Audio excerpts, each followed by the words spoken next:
जय हिंद दोस्तों। दोस्तों, आज गुरु पर्व वाले दिन बहुत बड़ी जो खबर आई वो ये कि मोदी जी ने किसानों के लिए जो एपीएमसी एक्ट थे या किसान कानून थे उन्हें वापस ले लिया। और इसका ऐलान करने के बाद उन्होंने साफ कहा कि शीतकालीन सत्र के अंदर इन कानूनों को वापस लेने की प्रक्रिया शुरू की जाएगी और जल्दी ही इसे वापस ले लिया जाएगा। लेकिन असलियत में क्या किसान मान गए हैं या कुछ और, तो इसके ऊपर थोड़ा सा डिस्कशन करना ज़रूरी है, क्योंकि मामला यहाँ से यही है कि क्या किसान माने। तो आंसर है दोस्तों, असलियत में बहुत सारे गुट है, उसमें से सबसे मेन इंपॉर्टेंट और इस समय जो राजनीति के अंदर खड़ा हुआ है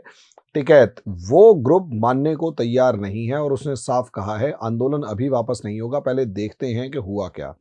मैं अभी बीबीसी न्यूज़ से लेकर बाकी दूसरे न्यूज़ चैनल्स देख रहा था, जहां पर अलग अलग न्यूज़ चैनल वालों की टीम्स जो हैं वो व्यूज़ मतलब ले रही थी कि किसानों के क्या हैं, लेकिन मामला कहीं सुधरता हुआ कम ही नज़र आ रहा है। उसके पीछे रीज़न या तो ये पॉलिटिकल लीडर्स हैं या पॉलिटिकल नेता हैं या कार्यकर्ता हैं, जो कि इस समय पर खड़े होकर इस तरीके के बयान दे रहे हैं। मामला क्या है, मामला समझिए। लेकिन उस मामले को समझाने से पहले दोस्तों, आपसे रिक्वेस्ट ये करना चाहूँगा कि आप हमारे चैनल को लाइक करें, सब्सक्राइब करें, शेयर करें, बेल आइकन दबाएँ, ताकि हम लोगों ने जो भी वीडियो बनानी है, जिस टॉपिक के ऊपर डिस्कशन करना है,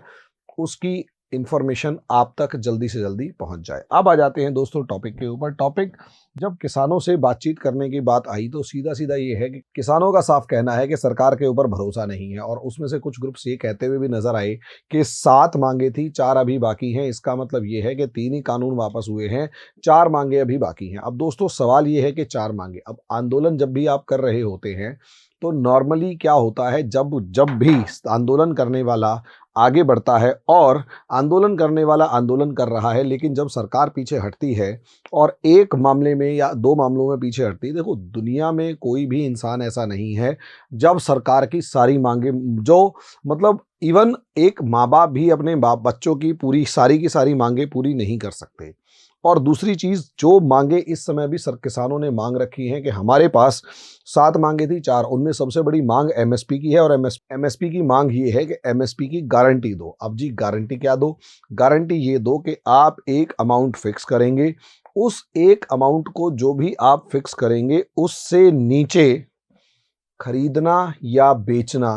क्रिमिनल ऑफेंस कहलाएगा। अब आप मुझे दोस्तों एक बात बताइए, आपके पास एक पेन है, मेरे पास ये एक पेन है। अब इस पेन को मैं कितने में खरीद के लाया? अगर मैं दुकानदार के पास गया और मैं उसके पास जाकर उस पेन को वहां से खरीद रहा हूं, तो ऑब्वियस सी बात है,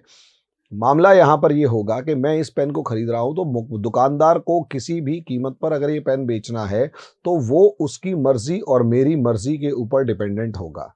और जब वो जो पैसे हैं वो उसकी और मेरी मर्जी के ऊपर डिपेंडेंट होंगे, तो ऑब्वियस सी बात है, खरीदने वाले और बेचने वाले की डील को ही सेल परचेज कहा जा सकता है।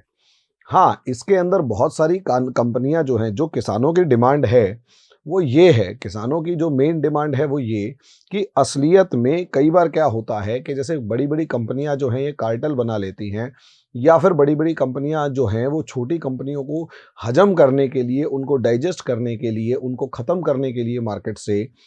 क्या करती हैं, कार्टेल बना लेती हैं, या फिर क्योंकि इनके पास पैसों का अंबार पड़ा हुआ है तो जानबूझकर कंपटीशन में सामने वाले की गर्दन तोड़ने के लिए उस प्रोडक्ट को जानबूझकर इतना ज़्यादा कम रेट्स में दिया जाता है, इतना ज़्यादा कम रेट्स में दिया जाता है कि दूसरी कंपनियां किसी भी सूरत में अपने आप को बचा नहीं पाती और वो डूब जाती हैं। और कई बार ये रेट्स जो हैं उसकी प्रोडक्शन कॉस्ट से भी कम होते हैं। किसानों की यही मांग है कि भाई असलियत में हमें जो रेट्स दिए जा रहे हैं वो अगर हमारी प्रोडक्शन कॉस्ट से भी कम हैं, और जो भी रेट्स हैं या जो भी कॉस्ट हैं अगर उसको उससे भी कम पे अगर बेचना पड़ रहा है तो हम क्या करें, या उससे कम पे अगर कोई बेचे तो क्या करें, या खरीदे तो क्या करें। दोस्तों यहाँ एक प्रॉब्लम दूसरी यहाँ आ जाती है कि जो रेगुलेटिंग अथॉरिटी है,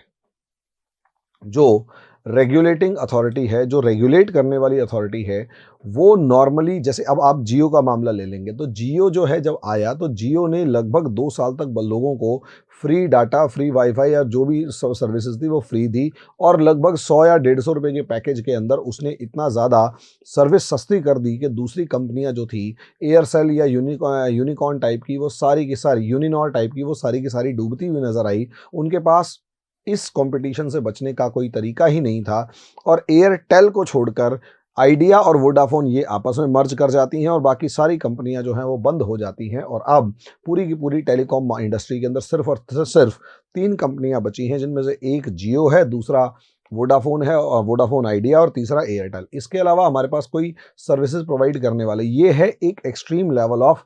कैपिटलिज्म, जिसके अंदर कैपिटलिस्ट जो हैं जानबूझकर पहले सस्ती चीज़ें खरीदते हैं, उसके बाद महंगी बेचते हैं। यहाँ पर TRAI जैसी ऑर्गेनाइजेशंस होती हैं जो इनको जानबूझकर प्रोडक्शन कॉस्ट से सस्ता सामान बेचने या सर्विसेज देने के ऊपर रेगुलेट करती हैं। पॉसिबली किसानों का भी यही मानना है कि असलियत में जो किसानों का भी शायद यही मानना है कि उस पर्टिकुलर रेट से कम पर खरीदना और कम पर बेचना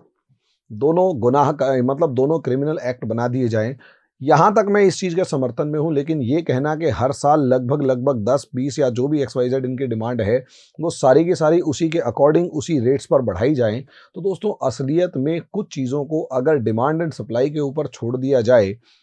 तो ज़्यादा बेटर रहेगा, क्योंकि डिमांड एंड सप्लाई जो है वो किसी भी चीज़ को कॉम्पिटिट करने या बढ़ाने में मदद करती है। अब दूसरी सिचुएशन यहाँ पर ये कि बहुत सारी छोटी छोटी डिमांड्स हैं जिनको जो किसानों को इस समय पर डरा रही हैं या किसानों को इस समय पर भड़का रही हैं। लेकिन मेरे को ये मामला, कुछ जेन्युइन डिमांड्स भी हैं जो शुरू से चली आ रही हैं और आगे भी चलती रहनी चाहिए, लेकिन मुझे ये मामला पॉलिटिकल ज़्यादा लग रहा है कि हम नहीं मानेंगे, हम नहीं हटेंगे, चाहे कुछ भी हो जाए। ये हमारी नस्ल और फसल की लड़ाई है।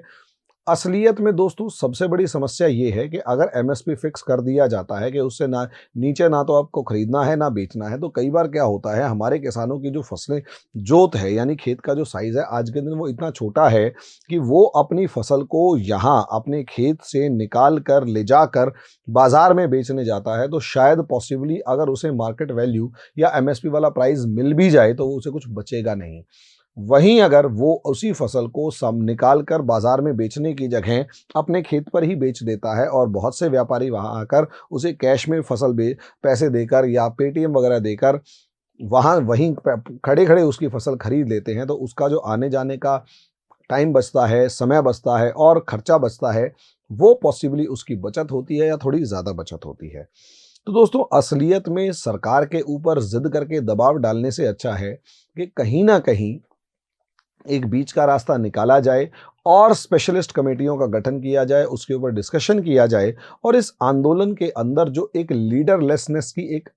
फीलिंग आ चुकी है, उस लीडरलेसनेस वाली फीलिंग को ख़त्म करके आगे बढ़ा जाए। वरना सिचुएशंस जो हैं, क्योंकि माने या ना माने, खासकर दिल्ली जैसे शहर के अंदर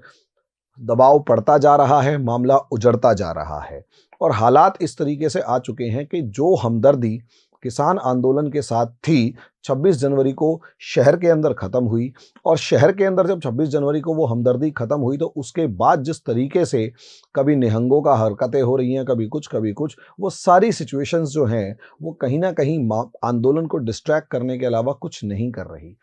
मेरी सजेशन इस आंदोलन के पक्ष में यही रहेगी, इस आंदोलन को रोका जाए, री एनर्जाइज किया जाए, लोगों को अपने साथ जोड़ा जाए, संगठन बनाए जाएं, सरकार के ऊपर प्रेशर बनाने के लिए और मजबूती के साथ आगे बढ़ा जाए और एक नए आइडिया के साथ और नई डिस्कशन के साथ दोबारा कुछ टाइम बाद इस आंदोलन को शुरू किया जाए। अभी अगर आप बैठे रहेंगे तो जिस तरीके से आपकी ये सारी की सारी जो छावनियाँ बना रखी हैं या जो टेंट लगा रखे हैं खाली पड़े होते हैं, क्योंकि मैं भी दिल्ली से बाहर ट्रैवल करता रहता हूँ तो देखता हूँ नॉर्मली कि ये सारे टेंट खाली पड़े हुए हैं और कई जगह तो पक्की थोड़ी बहुत कंस्ट्रक्शन भी करके आप बैठे हुए हैं। उससे कहीं ना कहीं जनता तो परेशान हो ही रही है, आपका आंदोलन भी हताश और निराश हो रहा है। गांधी जी जब भी आंदोलन करते थे उनका सबसे बड़ा तरीका यही था कि पहले आंदोलन चलाओ, शुरू करो, आगे बढ़ो, एक लेवल तक पहुंचाओ, फिर रुको, पेशेंस यूज करो, डिस्कशन करो, डिबेट करो, कोई ना कोई सॉल्यूशन निकालने की कोशिश करो। 10 मांगे हैं, 3 पूरी हो गई हैं, 7 बची हुई हैं, 7 के अंदर अगली 10 जोड़ो, फिर आगे बढ़ो। ये इस तरीके का फेज होता है आंदोलन चलाने का। ऐसा नहीं कि आप सिर्फ और सिर्फ आपका जो नेता है वो पॉलिटिकल मोटिवेशन के थ्रू सिर्फ और सिर्फ अपनी राजनीतिक रोटियां सेक रहा है, लोगों को बेवकूफ़ बनाकर और आगे बढ़े जा रहा है। आंदोलन चलाने के लिए एक विज़न चाहिए जो इस समय पर मेरे हिसाब से टिकैत के पास तो नहीं है। एक नया ऐसा किसान नेता हो जो जेन्युइनली किसान हो, कोई पेट्रोल पंपों का मालिक या कोई ऐसा ना हो जो कि आपकी आवाज़ उठाने से ज़्यादा अपनी राजनीतिक रोटियां सेक रहा है और अपने यारों प्यारों की टिकट देकर या दिलवाकर उन्हें जिताने की गारंटी